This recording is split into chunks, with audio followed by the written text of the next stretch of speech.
Deixa eu só aproveitar, porque assim, é tanta coisa de família que a gente podia ficar conversando contigo, experiências, mas uma coisa assim me marcou muito, Daniel, e quando eu caminhei contigo um tempo, é, é que você sempre me contou muitas histórias de milagres sobrenaturais de Deus. Muitos, muitos. Essa construção de fé na família de vocês também anda num paralelo a uma experiência de vários milagres desse tempo. Muitos. E hoje a gente vê pouco, né? A gente vê pouco dessas manifestações. Como é que você percebe isso, mas ao longo do tempo? Como é que era isso? Era comum? Eu mesmo vivi experiências do teu lado de muitos milagres. Como é que você vê isso? Como é que você vê a igreja hoje? Onde você acha que a coisa pode ter se perdido? Como nós podemos reativar isso? Como é que era? Olha, eu falo pra você, pra mim é um conflito isso, sabe?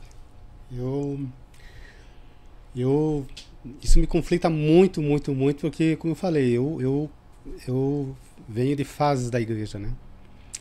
Eu venho da época, né, dos milagres, do sobrenatural. Conta aquela história da mulher que andou, tem a história de cadeira de roda, tem várias histórias assim. Que você...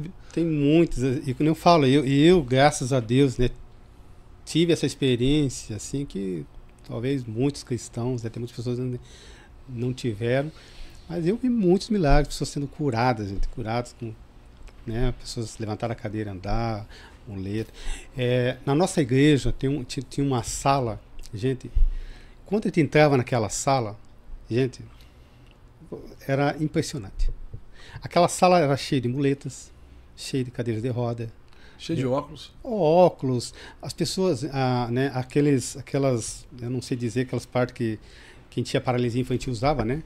Aquela parte mecânica, né? Para endireitar as pernas, né?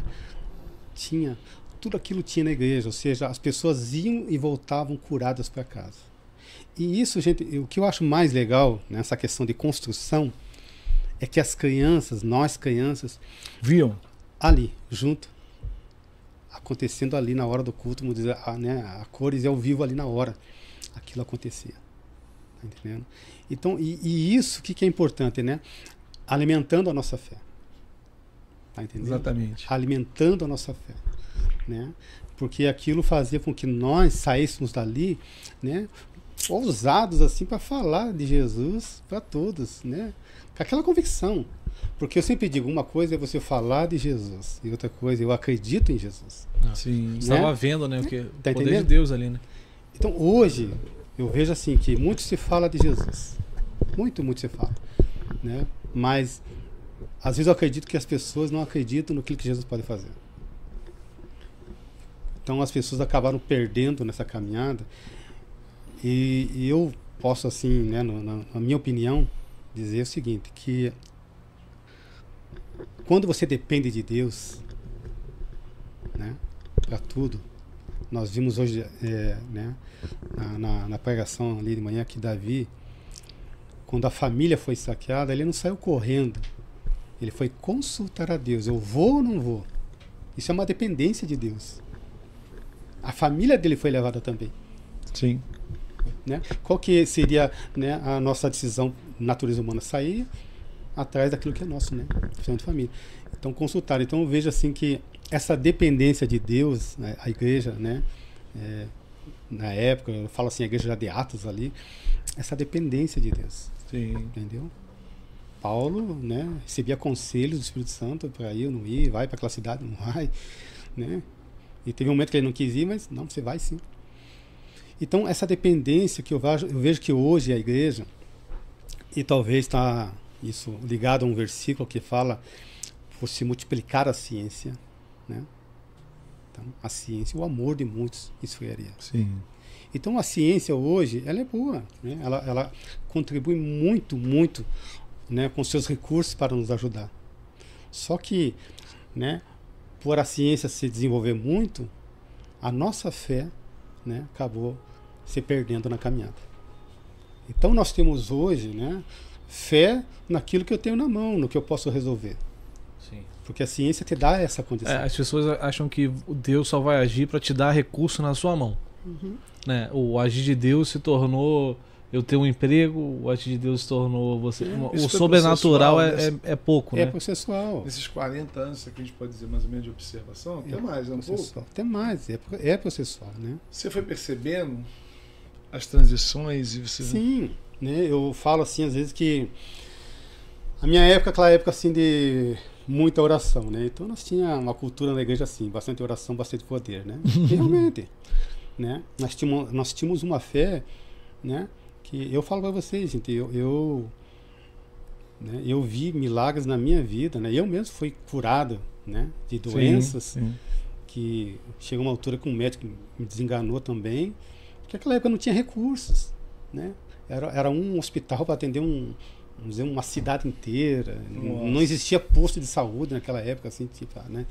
Não, era tudo escassos recursos, né? Então você só tinha um jeito, depender de Deus. Tá entendendo? Eu vi uma criança ser ressuscitada no braço do pastor. É isso que eu ia te falar, essa história me marcou muito. Você viu uma ressurreição ali. Eu nunca vi Eu uma vi. ressurreição. Eu estava assim na igreja, tinha terminado um culto, né? Eu estava lá na igreja, de repente entrou uma mulher desesperada, assim, umas 10 horas da noite, e ela, né, cadê o pastor, cadê o pastor, cadê o pastor? E, nossa, né, aquela mulher muito desesperada, com uma criança no colo. Meu Deus. Aí eu cheguei assim, tudo bem? Senhora, assim, não, eu preciso do pastor, desespero, problema. Aconteceu, não, minha filha está morta, minha filha está morta. E realmente a criança estava ali, branca, gelada, assim, sabe? Nossa. Dura, assim, sabe? E aquela mãe desesperada. E eu lembro que eu fui até o meu pastor lá, que na época era o meu irmão até. Pastor João. O João Carlos, meu irmão, mais velho.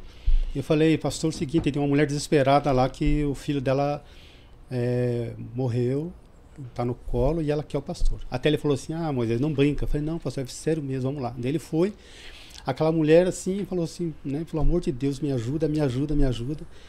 Meu irmão, o pastor pegou aquela criança assim, e eu lembro que ele levantou para cima e falou assim, né, Deus, o Senhor é o dono da vida e da morte, né? Nossa. E eu peço que o Senhor devolva o sopro de vida para essa criança, assim como na vida tal. De repente aquela criança começou a chorar assim no colo do pastor. Assim. Caramba. Pastor João é o irmão mais velho. Mais velho. Ele era quantos anos mais velho que vocês? Hein? Olha, hoje ele estaria hoje mais ou menos com uns 70 anos hoje, mais ou menos. Então ele deve ter uns 15 anos, acho que 13, 18 anos mais velho que eu. Entendi. Era uma igreja muito marcada pelo sobrenatural, né? Natural. Sobrenatural. Aquela época nossa, gente, as igrejas também eram... Não é como hoje, né? Hoje, né, graças a Deus, tem bastante igrejas. Mas na época... Eram poucas, né? Poucas igrejas. Então as pessoas também tinham por hábito ir na casa né, que nem nós, da pastor, meu pai. Chegavam, batiam no portão, pastor... Né, precisamos de uma oração assim, o pai ia lá, orava, as pessoas eram curadas, e daí ele levava aquelas pessoas para a igreja, as pessoas eram convertidas dessa forma. Que legal,